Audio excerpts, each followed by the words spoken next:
नमस्ते, राधे राधे सभी को। तो आज मैं निकल पड़ी थी एक ऐसी जगह के सफ़र पे जहाँ का हर कोना मैजिकल था, जहाँ पहुँचते ही हर एक इंसान बच्चा बन जाता है, क्योंकि यहाँ पे आपके बचपन की देखी हुई कार्टून्स की कहानियाँ फिर से जिंदा हो जाती है। तो क्या आप भी रेडी है मेरे साथ सफ़र करने के लिए इस world of magic Hong Kong Disneyland का?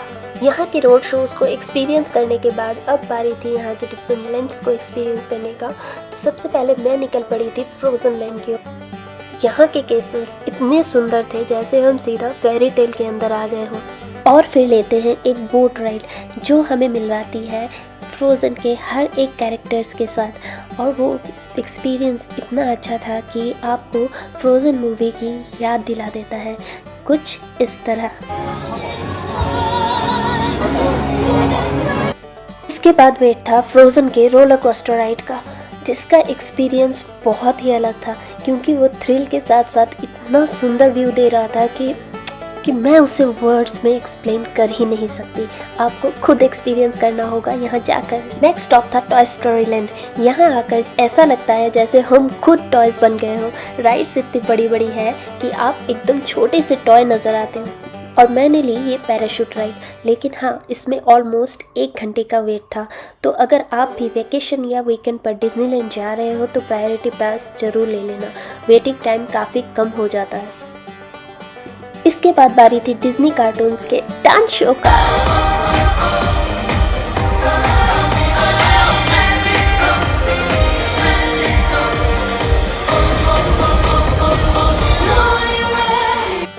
फिर मैं निकल पड़ती हूँ टुमारोलैंड की तरफ। यहाँ जाते ही सबसे पहले एक म्यूज़ियम मिलता है जहाँ आयरन मैन से जुड़ी चीज़ें देखते हुए हम आगे बढ़ते हैं।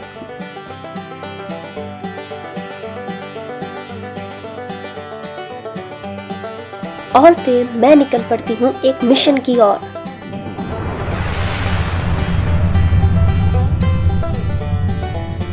इस मिशन में हम हांगकांग सिटी को बचाने के लिए आयरन मैन की मदद करते हैं और हमें ले जाया जाता है इस टावर पे।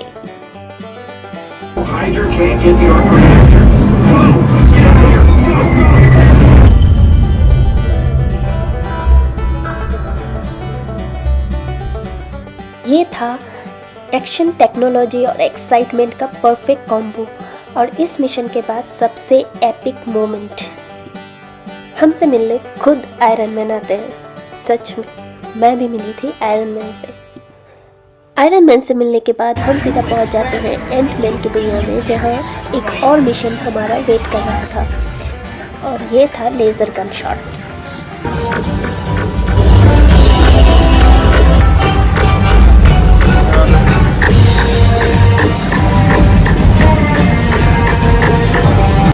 फिर आ गई बारी यहाँ के मोस्ट एक्साइटिंग राइड की, एक ज़बरदस्त रोलर कोस्टर जो सोलर सिस्टम के बीच से होकर गुजरता है।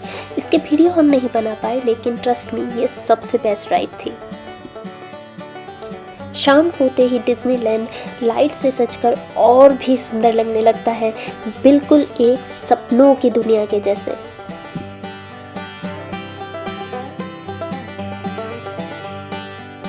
फिर हमने ली ये कैरोसेल राइड, जो ऑनेस्टली एक बहुत ही रिलैक्सिंग और अलग एक्सपीरियंस था।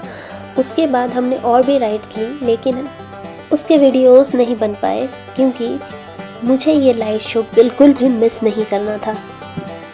स्टिल लेट पहुंचने की वजह से बहुत पीछे खड़ा होना पड़ा था। तो टिप ये है, अगर आपको फ्रंट व्यू चाहिए तो कम से कम 1 घंटे पहले आकर बैठना होगा। और फिर भी फ़ोटोज़ और वीडियोस तो आ ही गए थे, और सबसे इम्पॉर्टेंट बात, हमने खुद भी इस लाइट शो को दिल से एंजॉय किया। अब आप भी बैठ जाओ और इस मैजिकल लाइट शो को एंजॉय करो।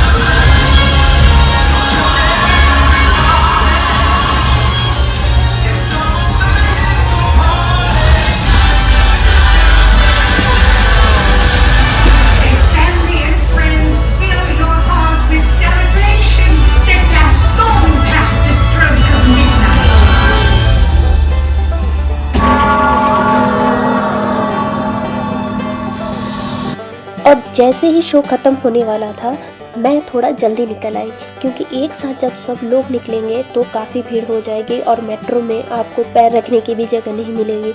और एक्स्ट्रा बात, ये सुंदर नज़ारे का वीडियो भी शायद मैं रिकॉर्ड नहीं कर पाती अगर मैं वेट करती लाइट शो ख़त्म होने तक।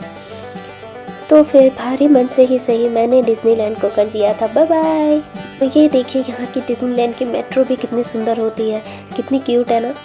तो नेक्स्ट डे की जर्नी देखने के लिए जल्दी से मुझे सब्सक्राइब कर लीजिए और मिलते हैं नेक्स्ट व्लॉग में। तब तक के लिए राधे राधे।